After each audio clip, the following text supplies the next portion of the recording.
Welcome to this week's episode of Being Human. I'm here at the Twitter offices in London, in Soho in London, with Bruce Daisley. He's the author of The Joy of Work and a fellow podcaster with the hit podcast Eat, Sleep, Work, Repeat. He's the VP EMEA for Twitter. Bruce, welcome to the show. Hello, thank you for having me. Thank you for coming to me as well. No problem. I'm delighted to be here, and your place is festooned with posters of female footballers, seems to be the theme. Yeah, Women's World Cup. It's been very big for us. I think it's the biggest TV moment of the year as well. So normally when things are big on Twitter, they're big on TV, they're big on Twitter. Right, yeah. And I was just saying it's very close to my old stomping ground. I used to run a cabaret club in a former life, very close to where we're Sounds intriguing. seated. But so we're here to talk about your book, which has done incredibly well. It's a bestseller. And as I was saying to you before we came on air here, I was just blown away with how well researched it was. You know, you told me how many academic papers have you Yeah, read? I mean, I initially found myself printing academic papers, and then found myself, I bought an iPad just to consume academic papers because I was just getting through so many of them. Just, fascinating. It's just, I think look, we've all got an interest in work, we've all got an interest in making work better, and what struck me, the reason why I became fixated, was I learned that there was no shortage of academic research into work, just very little of it reaches people in jobs.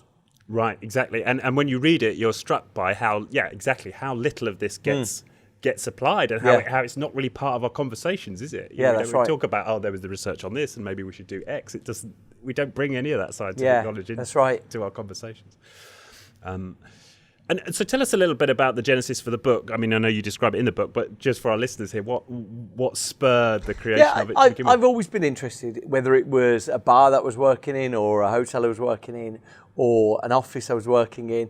I was always interested in what made a good working environment, what made a bad working environment. And I was just interested, is it down to bad bosses? Is it down to bad working conditions? Because it seemed paradoxically that I'd worked in good cultures that had bad bosses, and I'd worked in good cultures that had bad offices. So it never felt like it was a linear thing that improved the carpet and the work gets better, or improved the boss and the work gets better.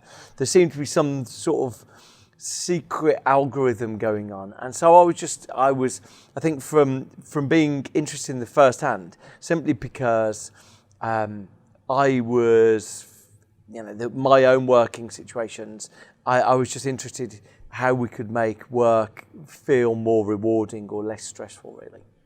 Right. And was that spurred by your own experience of work? Directly. So, about 3 years ago, I think it's fair to say, the workplace here went from feeling sort of effervescent, caffeinated, energised, into feeling, I could just see sort of people were weary, they looked dejected, they looked worn down.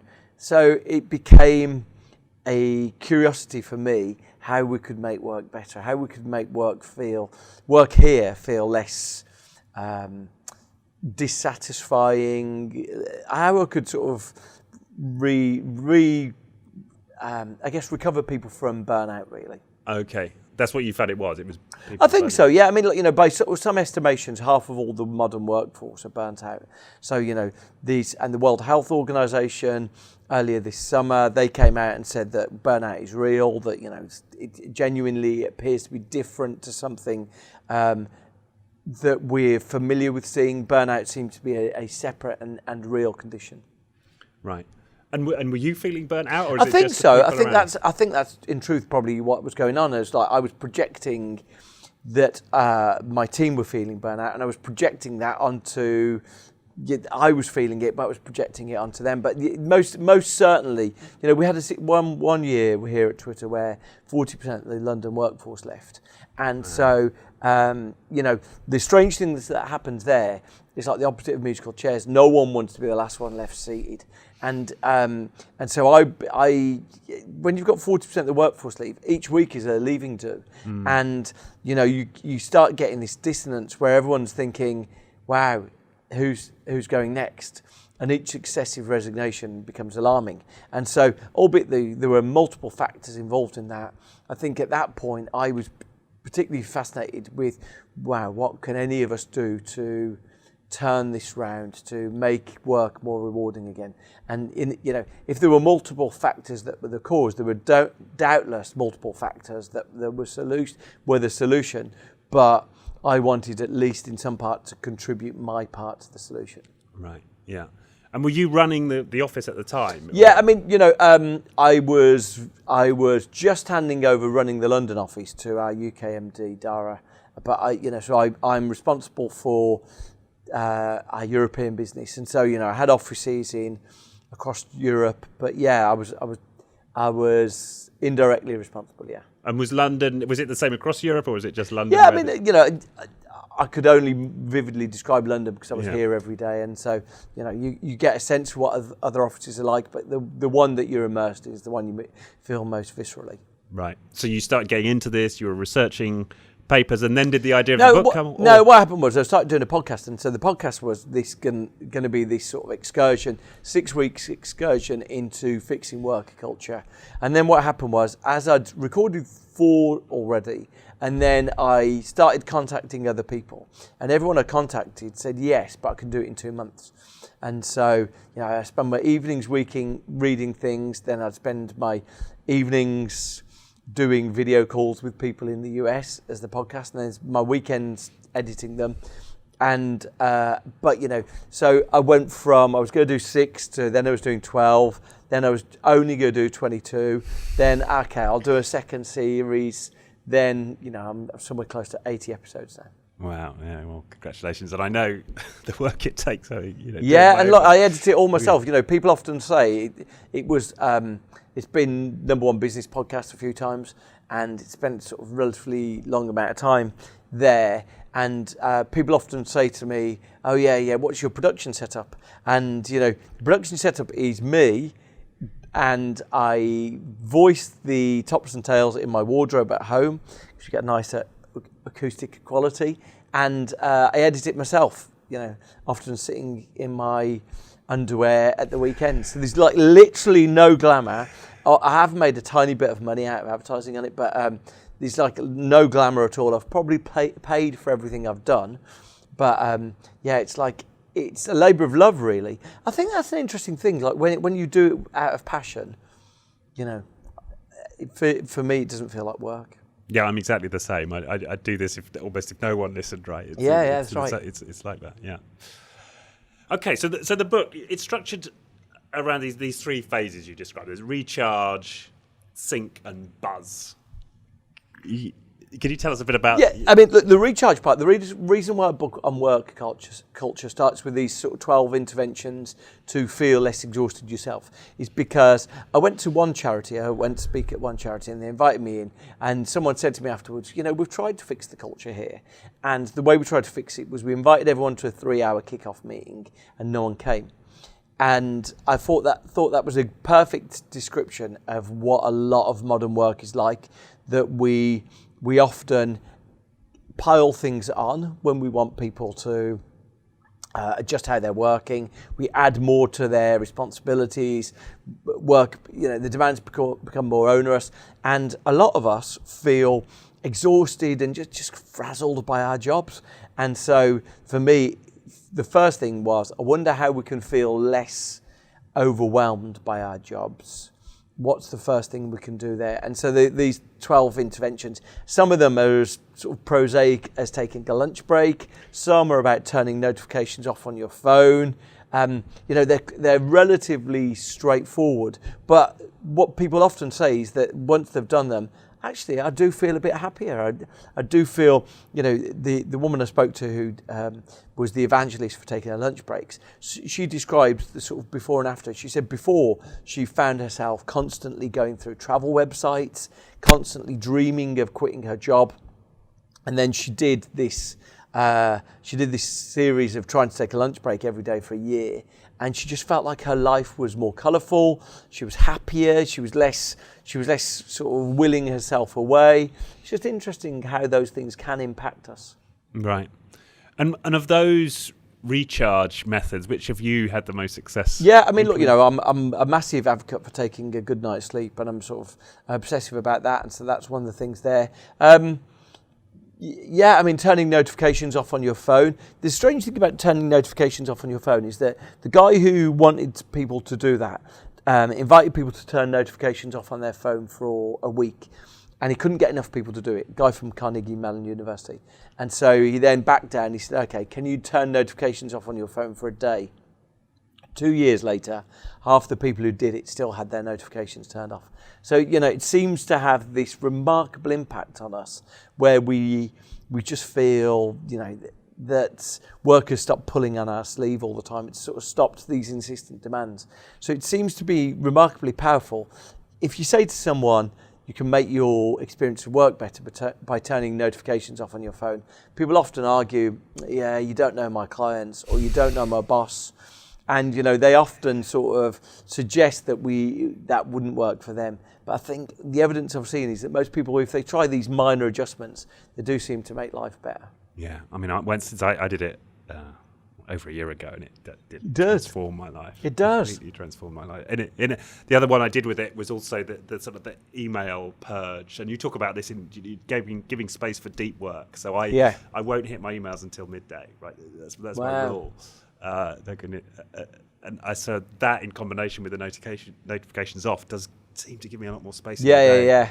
That's a good luxury to turn them off till lunchtime. But yeah, that's right. Sort of trying to find 60, 90 minutes at the start of the day to just try and get something of substance done.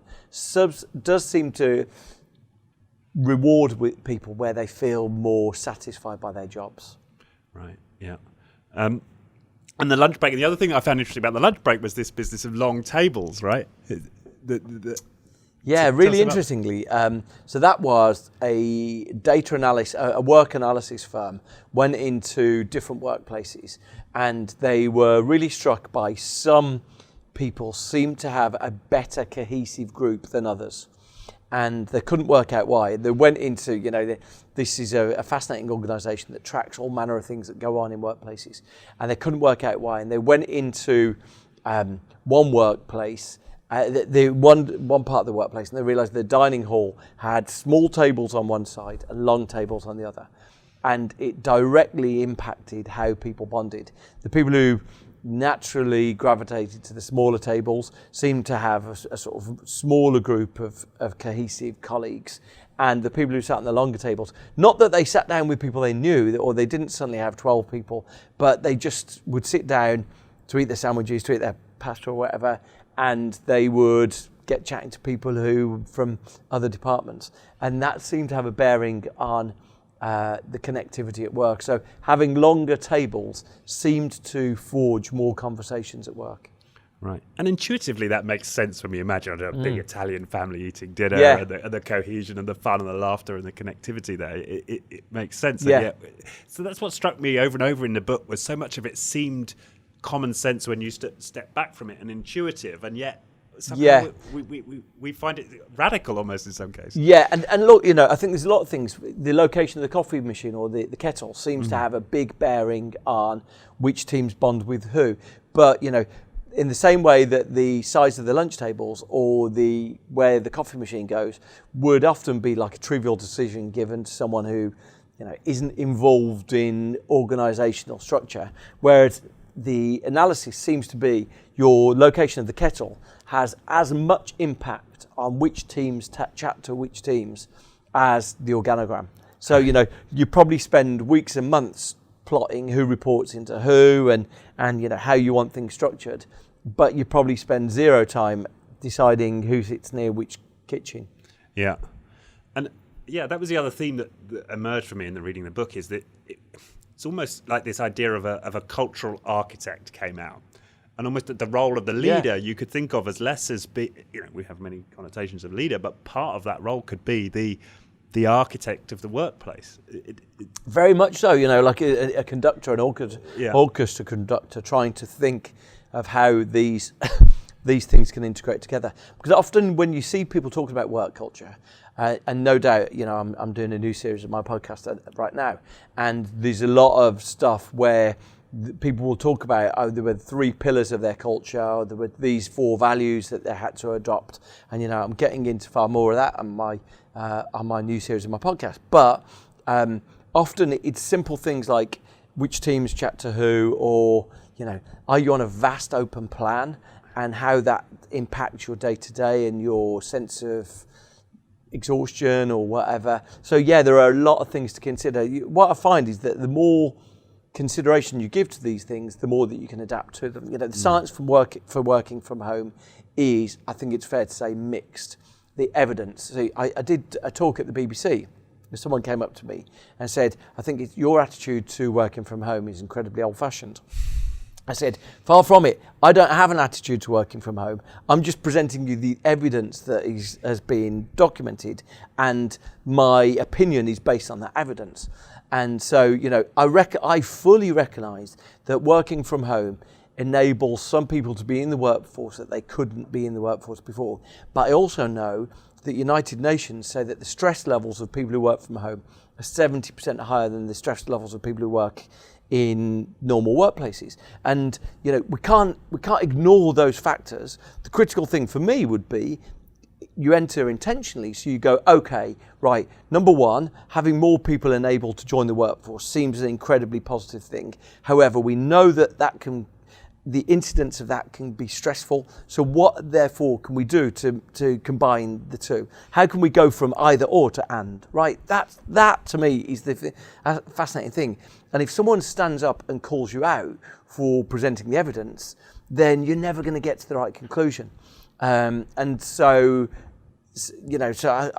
my feeling on that is it's much better to know the evidence so you can try and get to a more progressive workplace. Right. And I saw that the researchers, I hadn't heard the stress one, but also with software engineers, productivity went up if they were having more conversations. Precisely that, I I think what we know is that every time people have a conversation in the office, it's in service of the work they do getting better. So, if you and me are putting up shelves and you come and you say to me, oh, Bruce, that shelf just, it seems a little bit wonky there. That conversation is a piece of feedback that enhances the job I've done on these shelves. And if we don't have that conversation, therefore, the quality of my shelving is lower. And similarly, it's exactly the same. People, when they're co-located, tend to talk about 5 times more than when they're remotely located. So as long as you know that, then you can say, look, in the same way that some offices might have a daily stand-up, we're going to just have a daily 5-minute phone call. I'm literally going to phone you while I'm walking back from the sandwich shop. I'm literally going to phone you, check in, and we could just chat through 3 things. And you can get around that, and that daily connectivity seems to be helpful. But unless you know that science, then you avoid that daily conversation, and therefore, invisibly, work has got a little bit worse. Yeah, and I think it is invisible, isn't it? Because when we're working alone, we're not aware that we're doing anything that may not align with what the rest of our teammates are doing, right? Because we're kind of hunkered down, and we think we're being productive because we're cracking through our to-do list. And for me, one of the things that's missed, you mentioned the second section of the book is called Sync, and it's all about how human beings seem to forge a connection between each other that is often invisible. It's like this sort of almost wholly intangible thing, but it's real. So, one of my favourite examples is that there was a piece of work studying 40,000 unmarried couples who lived in different cities. And they wanted to know which couples stayed together at the end of a year, because they wanted to know, was it you've got to visit each other once a month, you've got to visit each other once a week? What was it? What they discovered, it wasn't any of those things. The couples who stayed together living in different cities in America, so this is long distance relationships, the couples who stayed together were the ones who phoned each other every day to talk about trivial things. Right, boom.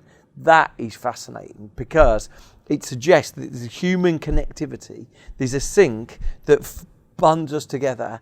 And probably if you were looking at those people's relationships and someone said, oh yeah, I WhatsApp her twice a day, well, it appears that WhatsApping someone in that scenario does not perform the same function as picking up the phone and chatting to them. So just a good reminder to phone your mum every week.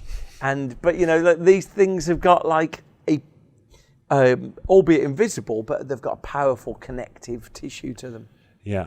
And you talk in the book, I can't remember with the researcher you cite, but about this idea of actually having this conversation about love and connection and friendship and companionship in the workplace, and that actually becoming part of our conversation and our vocabulary. And can feel kind of icky to have those conversations right now. Yeah, there's a researcher called Sigal Barside from Wharton University who talked about this thing called companionate love.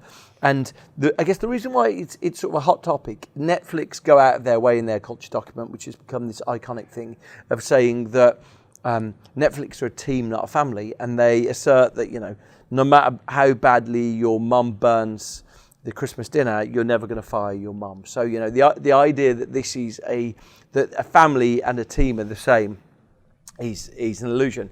And so that became for a long while sort of the defining quality. But if you look at high performing teams, actual sport teams, quite often they talk about feeling this love. Or, you look at firefighters who've got an incredible rapport amongst themselves, who literally are laying their life down on the line for each other.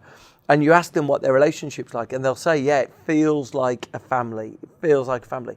And so Sigal Barside wanted to understand, is it a family or is it a team? Is it like this semi-distant thing? And the way she described it, she said that, she calls it companionate love, that it's not a direct copy for the way we might see familial love or sort of our love for our partner, but it's got a highly connective part to it. And the interesting thing she says is that when you observe companionate love, it isn't at the expense of accountability. So it's not like all of a sudden everyone gets into a love-in and their quality of work goes down or complacency sets in. Far from it. When firefighters feel that they're laying out on the line for each other, they are very diligent about not exposing each other to risks. Right. The next part of your we've talked about. Is there anything more to say about sync? Yeah, I mean, look, I just think it's a sort of magical thing that you almost can't. Often you can't see the benefit of, but you observe the absence of it. So there's a really interesting trend that's going on right now. It's sort of increasing in incidents where a lot of workplaces are moving to hot desks. So, probably the first cost saving was about, 15 years ago where everyone moved to open plan. And the new one is now they've realised that most desks sit on empty all day. So they're saying, okay, we're going down to 70% desk space. These only desks for 70% of the workers because it's another way to save money. And what you observe in companies that do that is they say, over time, the connection between people who work here seems to have reduced. People no longer feel part of something that they want to be part of. And so as a consequence of that, they don't feel a sync with their colleagues. They don't feel a bond with their colleagues. So, that became my fascination, that the fact that we do forge an emotional codependency with people we work with, which is like human synchronization. Right. And have you done so at Twitter? Have you got your own office? Is it fixed? I mean, what have you done with your office. Work plan? Does Jack have an office? I don't think anyone here has an office. Certainly, no one in Europe has an office. So you've not gone as far as to implement the thinking there. Well, look, because I don't think the reality is that anyone's going to go back to open plan to closed plan offices. So, closed plan offices are at the very least 3 times more expensive than open plan offices. It's just not a reality of the world right now. We do have a lot of phone booths here, so tiny little space about the size of a desk chair where you can go in and sit in total isolation. And every time we put phone booths in, they're always full all the time. So, we've gone to more private spaces. But, you've got to be realistic. Anyone saying we should go to closed plan offices, it's financially impossible. No one's going to be able to do it. So it's not a question of sort of implementing those things. It's more how can we accommodate the realities of modern work, I think. Right. So I suppose, one compromise is to give people closed spaces, booths. Yeah, and there's loads of evidence that people seem to do their best work when they get the opportunity to mix, to balance being around people and privacy. Right. So let's talk about buzz. Buzz, let's do it. So what do you mean by buzz? Yeah, just, I think specifically there are certain times where you can observe working teams where someone will say, that time there was a real hum, there was a real buzz, there was almost a sort of a audible energy to the way that team worked. And so I just became fixated with understanding if that was the case. And in fact, people like Margaret Heffernan, very famous British CEO, she described how some of her best workplaces seemed to truly have this almost auditory buzz to them. So there are people who say these things. The guy who invented the tracking badges that I mentioned earlier, he said that you can almost observe that the workplaces that seem to be highly functioning seem to have a buzz to them. So I wanted to just understand what are the components of that, because if you've ever worked in a place where you've got it and then you work somewhere that hasn't got it, or in my case lost it, how do you get it back? How do you get back to forging that connective, highly functioning, almost most creative? How can you get back to that? Yeah. And what are some of the ways that we can get back to having buzz? Yeah, the components I think of the most elevated forms of work culture are things like probably the things that psychologists would describe as psychological safety and positive affect. Positive affect being part of positive psychology, where the fundamental belief of positive psychology is the decisions we make are different based on the mood we're in. Do you believe that that's true? Do you believe Absolutely, yeah. It's true, right? It's more open. I mean, when she described it, you're more open, you're more creative, and that completely resonates. Absolutely. The mood, resolutely that there'll be people who catch them in a different mood because you want a different decision. Right, we know intuitively that certain people's decisions are influenced by the mood we're in.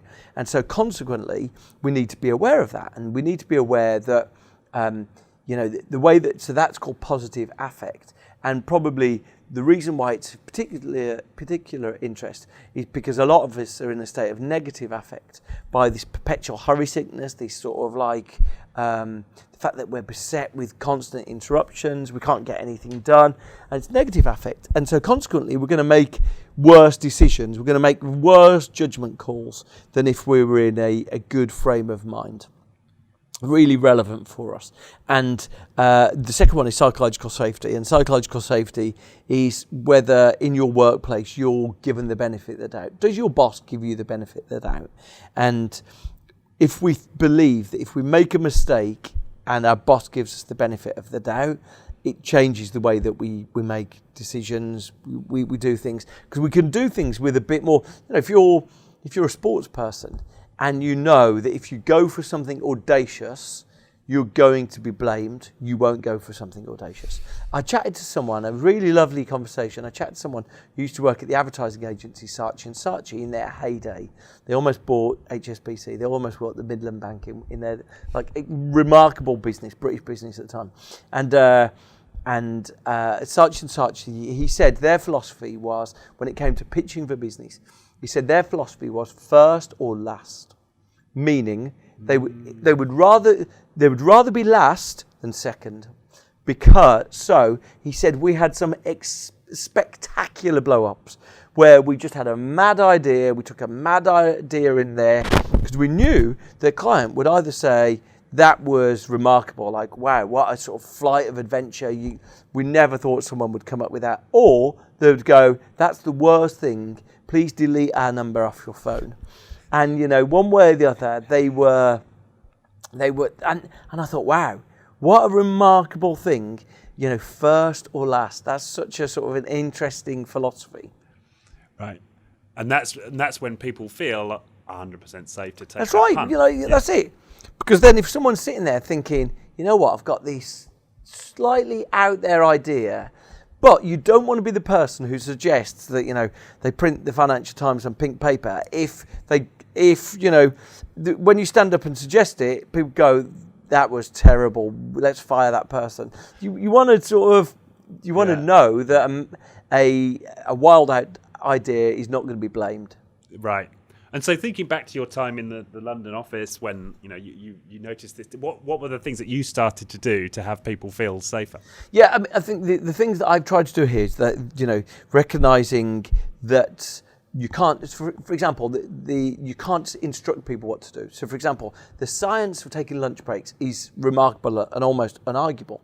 But if you tell someone they have to take a lunch break, all of the benefits you get are eliminated. Right, I read that, yeah. Yeah, so, if you sort of stand at people's desks saying, right, that's it, I want you all out, get to the park now, actually, anxiety levels go up. And so I felt like the best thing I could possibly do here was model behaviours rather than order behaviours. So, for example, I'm resolutely of the belief that you shouldn't work more than 40 hours a week. But the best way to implement that is to ensure that we never promote someone where the main reason for them being promoted is they work every night, they work all weekend. So consequently, their bosses know, if Paul's up for promotion or Sarah's up for promotion and their reasons are they work all the hours God sends, that's not a reason for promotion. Right. So it's trying to model behaviours rather than mandate behaviours, I think. And is there any area where you still kind of catch yourself and you're like, Bruce, I damaged the safety there? Is there any or lessons you've learned? I mean, look, we had something that went wrong yesterday, and it was a bad thing that went wrong, and actually the first thing I was thinking was the welfare of the person whose mistake it was. Because these things can feel deeply intense when you're the person responsible. So I resolutely don't think I've got the answers to everything, but I'm sort of, as a work in progress, I'm trying to listen to some of the evidence. Right. Okay. And that was your instinct there, was how do I have this person not feel this pressure, right? Yeah. Not feel this intensity. Yeah. And so how did you do that? Did you take them to one side? How did you counsel them?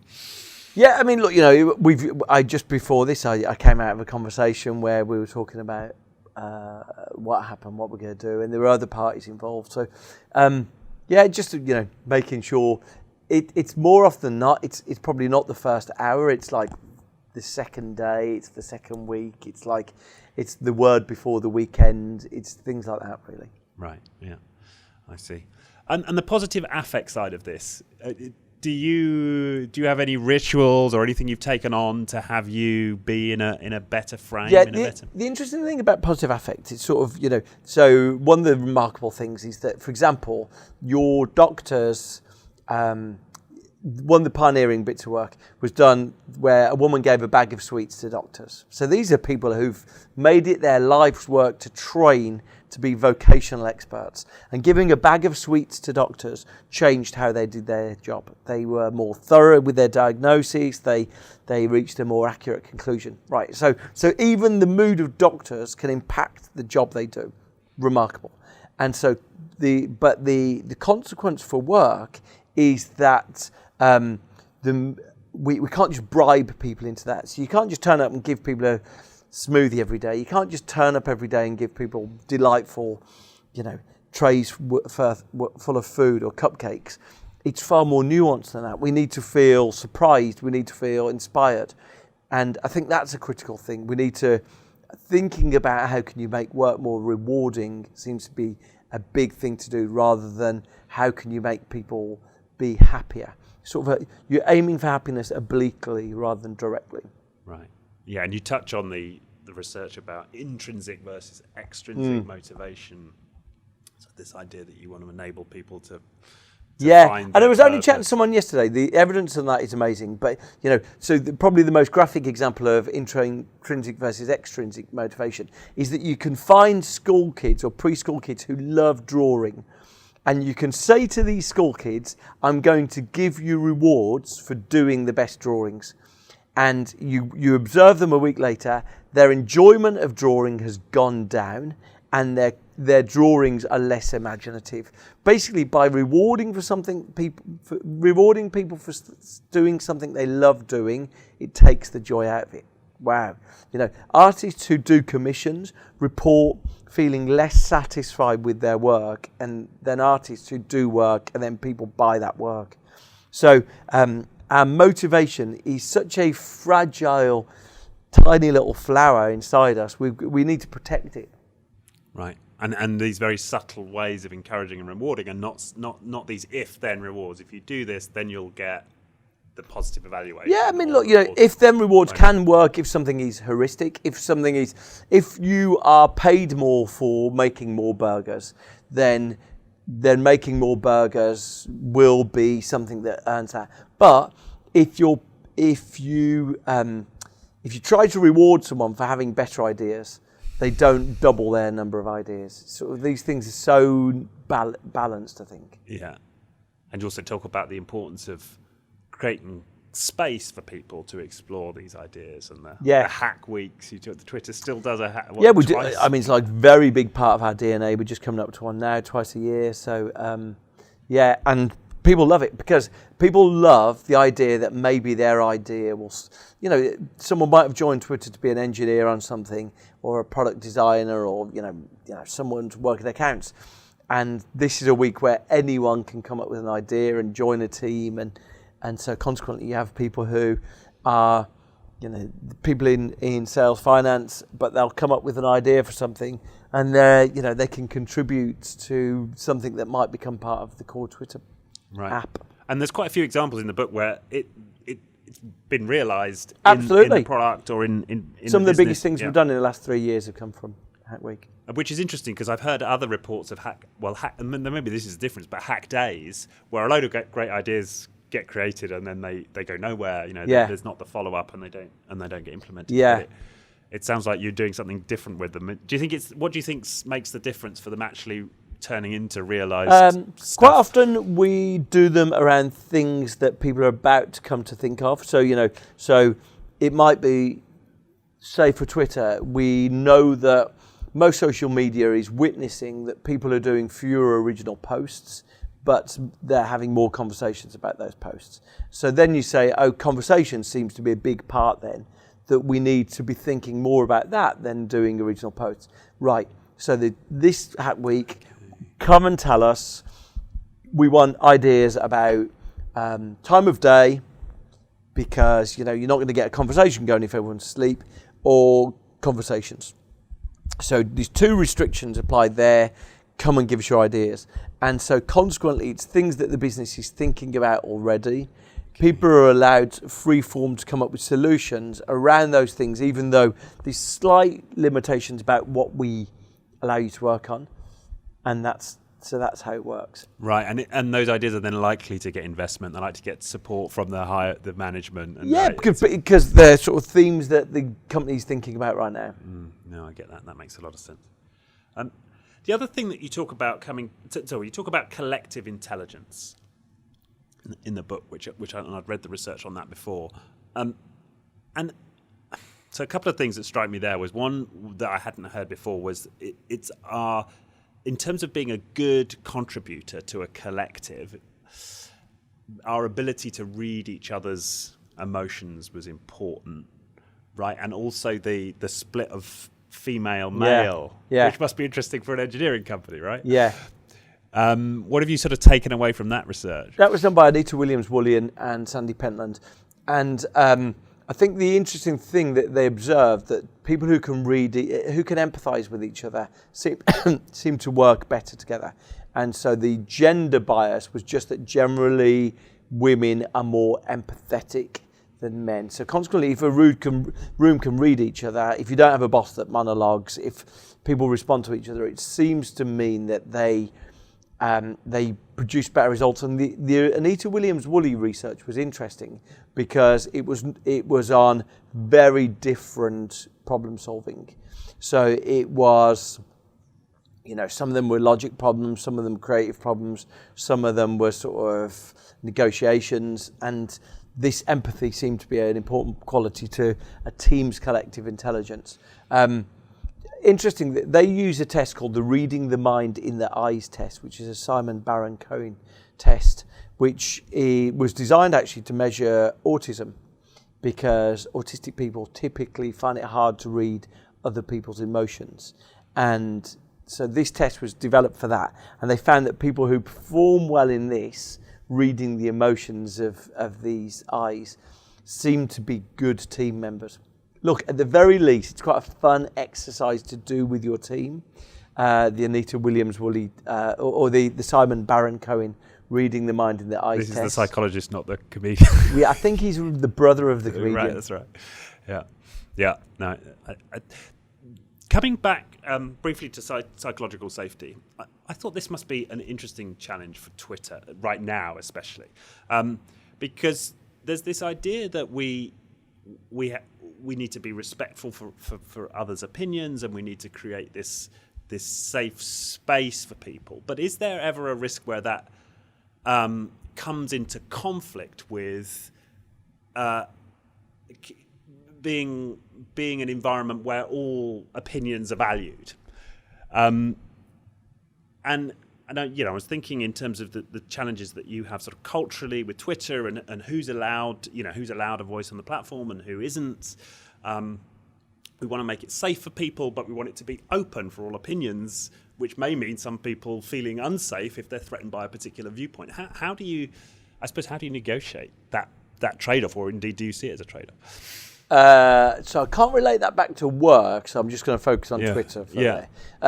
Look, I think it's what we think about all the time. We probably start from a perspective of thinking that more conversation is better than less conversation, that probably the best way to resolve something isn't to silence someone, but is to listen to them.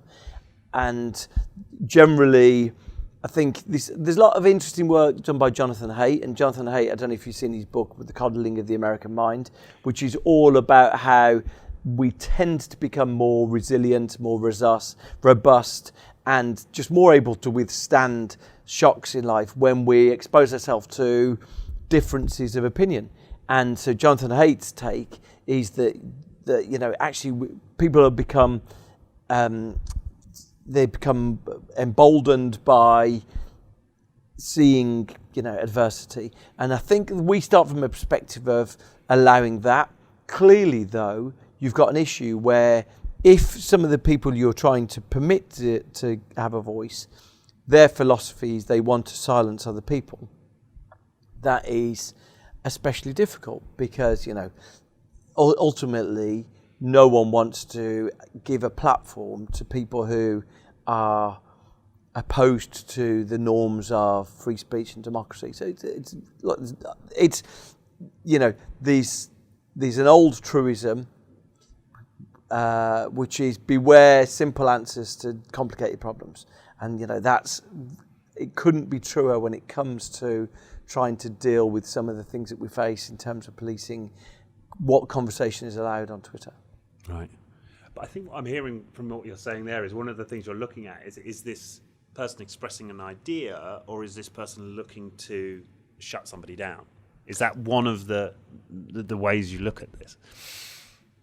Look, I think the lesson in the last 2 or 3 years is that there's also a third factor, which is there is someone whose intention isn't to express an opinion or to win people over, it's to try and subvert the conversation. So bad actors who aren't who they're proposing to be, and they represent sort of less than 1% of anyone who's on the Twitter platform, but they're trying to present themselves as someone they're not, and they're trying to subvert the conversation. And so that's it. I think we made the mistake historically of trying to see things as people giving their opinions. But there's also a third thing, which is that these aren't real people in some of the cases, and they're just people trying to damage the quality of what's going on or ruin other people's experiences. So I think that's why it's so immensely complex.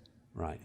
But even as you're speaking, I know you said you couldn't necessarily relate it to inside work, but I think there is a corollary there inside work. I think that there is a level in group scenarios in the workplace where it is some people's intention is simply to undermine, consciously or subconsciously, others in the group, right? There was some work looking at toxic colleagues, and they set out the I think the people who did the research thought, it must be 5%, maybe 4% of people who have got a toxic colleague. They went out and they did a survey, and I think 70% of people said that they had a toxic colleague. So, these things, the bad elements of work are certainly more present than we would probably like to admit.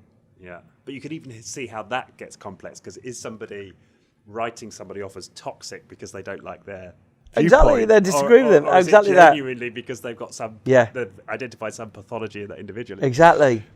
Yeah, no, I mean, I have complete empathy for where you guys as a company now sit within the culture on that particular topic. It's a very, very complex one. Very complex, and it's something that the human race is only now having to grapple with, right? Well, and I think, social platforms never fully realised the extent of, how bad actors were trying to subvert things, I think, until a lot later than probably... these things came onto the agenda a lot later.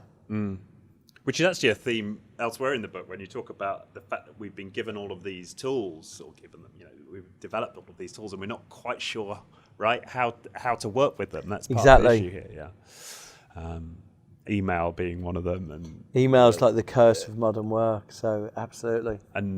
And our ability to create meetings as easily as we can, and then that dominates. Well, that's it. And, the average British person spends 2 days a week in meetings. The average manager spends 3 days a week in meetings. So one way or the other, meetings are a very big part of the work experience now. Yeah. And what is there anything you've done there in terms of the culture within Twitter to Again, I mean, look, I'm responsible for some meetings, so in those instances, I try to, we cancelled our Monday meeting, which is the meeting of death, but we cancelled our Monday meeting this week because we just didn't have enough to discuss. So it's like it's a joy to get an hour return to you. So it's about trying to reduce the impact of meetings as much as possible. All right. So a question I like to ask a lot of my guests, Bruce. This is the Being Human show. Is for you, Bruce. What does being human mean to you? Presuming good intentions in other people, and laughing for me, sort of, emotion and laughter, really. Right. Which again is you talk about in the book, right? The importance of laughter and how the role that plays in cohesion of groups and all sorts of things. So yeah, good. Well, thank you very much. I'll let you get to your next meeting. So for those who want to learn more, the book is The Joy of Work, 30 Ways to Fix Your Work Culture and Fall in Love with Your Job Again. And the podcast is Eat, Sleep, Work, Repeat. Thank you for having me. Thank you, Bruce. It's been awesome. Thank you.